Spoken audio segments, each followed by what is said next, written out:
Hello everyone, welcome to my channel Accounts Made. I hope you all are doing great. So 12th हम लोग already start कर चुके हैं अपना chapter accounting for share capital, जिसमें basic सा introduction, पार premium discount की entries, over subscription में क्या किस तरीके से एंट्रीज होती हैं वो ऑलरेडी मैं आपके साथ डिस्कस कर चुकी हूँ अपनी प्रीवियस वीडियोस में.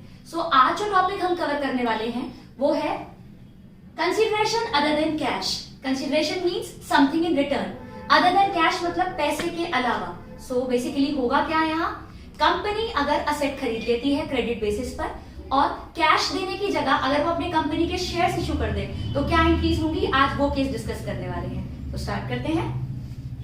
Consideration other than cash, hopefully आपको मतलब समझ में आ गया. Consideration means something in return, बदले में कुछ और पैसे के अलावा कुछ. Like it's like a barter system, चावल देकर गेहूं ले लेना. तो यहाँ क्या हो रहा है कि कंपनी असेट खरीद रही है, जिससे खरीदती है उसे बोला जाता है वेंडर.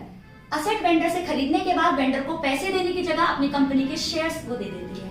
तो सबसे पहली एंट्री क्या होगी, ऑन परचेज ऑफ असेट. अगर कंपनी कभी भी असेट परचेज करती है तो एंट्री क्या होगी, what comes in debit, sundry asset debit to vendor. जिससे वो खरीदेगी या तो उसका नाम गिवन होगा, नहीं तो आप उसको लिखेंगे वेंडर.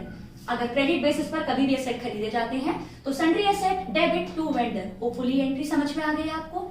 अब वेंडर को आप कैश देने की जगह क्या कर रहे हो, कंपनी के शेयर्स इशू कर रहे हो. अब आप शेयर्स कंपनी के पार पर भी इशू कर सकते हो, फेस वैल्यू पर, और प्रीमियम पर भी इशू कर सकते हो, मतलब face value plus premium. Right. तो अगर आप वेंडर को, यहाँ एक छोटा सा ट्विस्ट है, अगर आप असेट खरीद रहे हो से for an example 1 lakh rupees का और आप एग्री कर रहे हो वेंडर को पे करने के लिए 1,50,000. सो ये एंट्री मैच नहीं हुई, डेबिट क्रेडिट से मैच नहीं हो रहा. तो अगर ऐसा कोई सिचुएशन आती है और ऊपर डिफरेंस है तो आता है आपका goodwill. Balancing figure mean somewhere आप एक्स्ट्रा क्यों पे कर रहे हो वेंडर को, एक हिडन असेट गुडविल है. और अगर ऐसा डिफरेंस नीचे आता तो आप उसे बोलते कैपिटल रिजर्व. ये तभी होगा जब आपको स्पेसिफिकली बोल रखा होगा कि मैंने असेट खरीदा 1 लाख का और हम एग्री कर रहे हैं वेंडर को 1.5 लाख देने के लिए. तो ऐसी सिचुएशन में एंट्री मैच नहीं होगी. ऊपर डिफरेंस तो गुडविल और अगर नीचे डिफरेंस है तो कैपिटल रिजर्व. दोनों में से कोई एक ही चीज होगी. तो पहला ट्विस्ट ये, होपफुली आपको इस एंट्री का वो समझ में आ गया. असेट खरीदा वेंडर से, अगर वैल्यू ज्यादा है तो ऊपर गुडविल, अगर वैल्यू कम है तो नीचे कैपिटल रिजर्व. अब आपको वेंडर को क्या पे करना है, ये अमाउंट. अब वेंडर को अगर आप कंपनी पैसे देने की जगह शेयर दे देती है तो वेंडर टू शेयर कैपिटल. उस सिचुएशन में आपको नंबर ऑफ शेयर्स निकालने पड़ेंगे. जैसे अगर ये एग्जांपल है 1,50,000 और मैंने अज्यूम कर लिया कि फेस वैल्यू 100 रुपए पर शेयर है और कुछ नहीं कह रखा होता तो भी हम 100 रुपए ही मानते हैं. तो ऐसी सिचुएशन में हम क्या निकालते हैं, 1,50,000 रुपीज आपको पे करने हैं और आप 100 पर इशू कर रहे हो. तो आपने कितने इशू कर दिए, 1500 शेयर्स. मींस अगर आप वेंडर को शेयर इशू करते हो तो एंट्री क्या होगी, vendor to share capital. Number of shares निकालोगे कि कितने शेयर आपने इशू किए. 1,50,000 की चीज अगर एक पार दे रहे हो तो 100 रुपए में दे रहे हो तो आपने वो 1500. तो एंट्री क्या बनी, वेंडर को आपने 1500 शेयर्स दे दिए, 100 के ईच मींस 150 पे कर दिए by issue of shares. Vendor to share capital. अगर आप वेंडर को शेयर्स देते हैं एट प्रीमियम, जैसे इस एग्जांपल में अगर आपको वेंडर को पे करना था 150 और आप उसे 50% का प्रीमियम अलॉट कर रहे हो से फॉर एन एग्जांपल, तो वो 50% किस पर अप्लाई होगा, 100 फेस वैल्यू पर. 100 का 50% कितना, 50. तो इशू प्राइस क्या हुआ, 100 प्लस 50. शेयर्स, इक्विटी शेयर्स की अगर मैं बात करूं तो कभी भी डिस्काउंट पर इशू नहीं हो सकते. तो ये प्रीमियम पर ही आप शेयर इशू कर सकते हो, इधर या पार.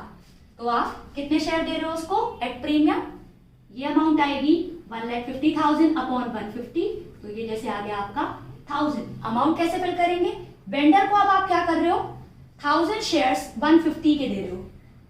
उसकी फेस वैल्यू क्या है, 1000 इंटू 100 और प्रीमियम मतलब सिक्योरिटी प्रीमियम रिजर्व 1000 इंटू 50. तो ये अमाउंट कैसे आएगी, पे तो हमें 150 ही करना है लेकिन 1 लाख की चीज आप 50,000 के प्रीमियम पर दे रहे हो. होपफुली आपको ये एंट्री समझ में आ गई. अगर मैंने एग्जांपल के साथ इसको क्लब किया क्या हमने, हम वेंडर को शेयर्स दे रहे हैं अगर पार पर तो वेंडर टू शेयर कैपिटल, और अगर हम वेंडर को शेयर्स दे रहे हैं एट प्रीमियम तो vendor to share capital to security premium reserve. अगर आप वेंडर को से फॉर एन एग्जाम्पल 1,50,000 में से 50,000 पहले ही पे कर देते bye issue of bank draft या प्रोमिसरी नोट, तो वेंडर टू बैंक या वेंडर टू बीपी, क्योंकि आप प्रोमिसरी नोट आप अपना बिल पे करते हो तो बीपी, वेंडर टू बीपी 50,000 हो जाता।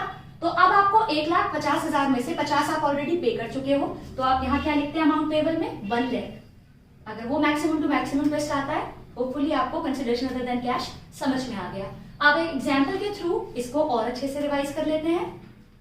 So the question is purchase furniture for 2,50,000 from messrs furniture mart. तो यहाँ वेंडर का नाम स्पेसिफिकली गिवन है कि मेसर्स फर्नीचर से आपने फर्नीचर खरीदा है 2.5 लाख रुपए का। तो एंट्री क्या बनेगी, असेट आई, उस असेट का नाम क्या है, furniture account debit, what comes in debit to vendor, और वेंडर का नाम क्या है, मेसर्स फर्नीचर।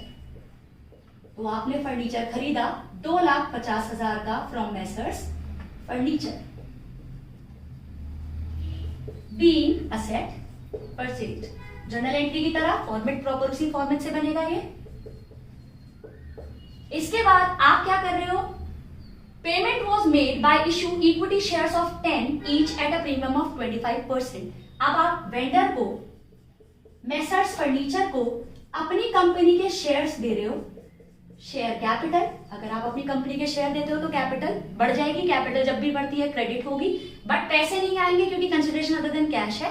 फर्नीचर खरीदने की वजह से आप उसको शेयर दे रहे हो, तो मेसर्स फर्नीचर डेबिट, और आप शेयर कितने पर दे रहे हो, सिक्योरिटी प्रीमियम रिजर्व, प्रीमियम पर दे रहे हो। तो आपको क्या निकालना पड़ेगा, number of shares to be issued. आपको पेमेंट कितनी करनी है, अमाउंट पेएबल क्या है 250, इसलिए 250 में से कोई भी पेमेंट नहीं की, कितना पैसा देना है 250 ही। आप शेयर कितना था, फेस वैल्यू थी 10, तो अब आप जब प्रीमियम निकालोगे तो 10 का 25% मीन्स 2.5, राइट। वहां हमने एग्जाम्पल में 100 फेस वैल्यू अज्यूम की थी, तो डायरेक्ट उसका 50% 50 लिख दिया था। अगर आपको फेस वैल्यू गिवन है 10, तो आप जो प्रीमियम अप्लाई करेंगे वो फेस वैल्यू पर ही अप्लाई करेंगे, तो 12.5। तो ये कितना आएगा आपका 20,000 शेयर्स। तो अब इस वैल्यू को पुट कर देते हैं। आपने 20,000 शेयर्स 12.5 में ऑफर कर दिए मेसर्स फर्नीचर को। 20,000 शेयर्स की फेस वैल्यू थी 10 और कितने प्रीमियम पर 2.5, जो हमने कैसे कैलकुलेट किया था, 10 का 25%। तो प्रीमियम हमने कैसे कैलकुलेट किया था, फेस वैल्यू का 25%। तो ये अमाउंट आएगी आपकी 2 लाख की चीज आपने 50,000 के प्रीमियम पर 250 में वेंडर को इशू कर दिए, बीइंग शेयर्स इशू। तो हमने किया क्या, बेसिकली हमने असेट खरीदे वेंडर से, वेंडर को शेयर इशू कर दिया अगर पार पर तो वेंडर टू शेयर कैपिटल, और अगर हमने शेयर इशू कर दिया एट प्रीमियम तो vendor to share capital to security premium reserve. दोनों सिचुएशंस में शेयर आप पार पे इशू करो या प्रीमियम पर इशू करो, आपको value of shares to be issued, number of shares to be issued निकालने पड़ेंगे। वो कैसे निकालते हैं, amount payable upon issue price. अगर आप पार पर कर रहे हो तो जो भी फेस वैल्यू है 100 उससे डिवाइड कर दो, अगर वो प्रीमियम पर है तो वो प्रीमियम फेस वैल्यू पर अप्लाई कर उसमें ऐड करने के बाद आप उसको डिवाइड कर अकॉर्डिंगली नंबर ऑफ शेयर्स निकालें। छोटा सा ट्विस्ट क्या था, अगर असेट खरीदे कम और वेंडर को पे कर रहे हो ज्यादा, ऊपर डिफरेंस आएगा गुडविल, अगर ऐसा ऑपोजिट हो जाए नीचे डिफरेंस तो capital reserve. If you find my videos fruitful तो इन्हें लाइक और शेयर करें। अगर आप मेरे चैनल पर नए हैं तो सब्सक्राइब करना ना भूलें। Thank you so much for watching.